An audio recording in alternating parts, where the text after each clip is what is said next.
आज आपण बनवणार आहोत झणझणीत, खमंग आणि पारंपरिक ताकातलं पिठलं। हे पिठलं चवीलाही खूप छान लागते आणि अगदी झटपट बनून तयार होते।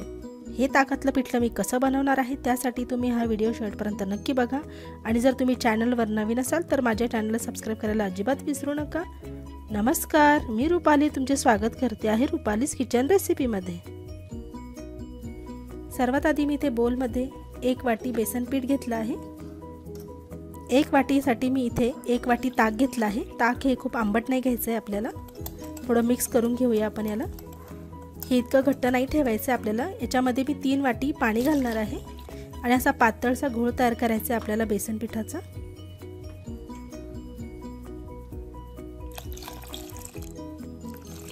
तीन वाट्या पाणी घालून झालं आहे आणि व्यवस्थित त्याला पण मिक्स करून घेऊया। याच्यात कुठल्याही गोठ्या राहता कामा नये। आता याच्यामध्ये मी चवीनुसार मीठ पण ॲड केलं आहे, त्याला पण आपण व्यवस्थित मिक्स करून घ्यायचं आहे। हे बघा, अशा प्रकारे पातळ असा घोळ तयार केला आहे मी। थोडं पातळच ठेवायचं आपल्याला। आता मी कढईमध्ये तेल घेतलं आहे। इथे मी थोडं जास्तच तेल घेतलं आहे, 4 चमचे तेल घेतलं आहे। त्याच्यामध्ये मी अर्धा चमचा मोहरी घातली आहे। मोहरी छान तडतडल्यानंतर अर्धा चमचा इथे आपल्याला जिरे घालायचे आहे। इथे मी एक ठेचा तयार करून घेतला आहे। 7-8 लसणाच्या पाकळ्या, 3-4 हिरव्या मिरच्या आणि 1 इंच आल्याचा घेतला आहे। ते असं ठेचून घेतलं आहे मी। हे बघा अशा प्रकारे। आता आपण याची फोडणी घालणार आहोत। त्याआधी मी इथे कढीपत्ता घातला आहे आणि आपण जो ठेचा केला होता तो घालूया। छान परतून घ्यायचं आहे आपल्याला याला। या ठेच्यामुळे खूप छान अशी खमंग चव येते पिठल्याला। आता मी इथे 1 कांदा घातला आहे बारीक चिरलेला, त्यालाही व्यवस्थित परतून घ्यायचं आहे। कांदा थोडा लाल झाल्यानंतर आपण याच्यात घालणार आहोत हिंग। पाव चमचा हिंग घातला आहे मी। हे बघा, कांदा छान परतून झाला आहे इथे। आता इथे मी पाव चमचा हळद घालते आहे। हळद छान परतली आहे। आता आपण जे घोळ तयार केला होता बेसन पिठाचा आणि ताकाचा तो मिक्स करून घेऊया आणि याला आपल्याला ढवळून घ्यायचं आहे व्यवस्थित। याच्या गुठळ्या होता कामा नये। याच्यात आपण आधीच मीठ घातलं होतं म्हणून आता पुन्हा मीठ घालायची गरज नाही आहे।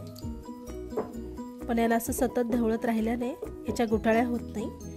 थोडं घट्ट झाल्यानंतर आपण याच्यावर झाकण ठेवणार आहोत। हे बघा, थोडं घट्ट झालं आहे आणि झाकण ठेवून आपण याला 5 मिनिटं छान शिजू देऊया। 5 मिनिटानंतर तुम्ही पाहू शकता एक वाफ दिल्यानंतर छान असं पिठलं इथं शिजलं आहे। ताकातलं पिठलं इथं तयार झालं आहे, तुम्ही पाहू शकता। थोडं आपण वरतून कोथिंबीर घालूया ज्याने छान चव येईल।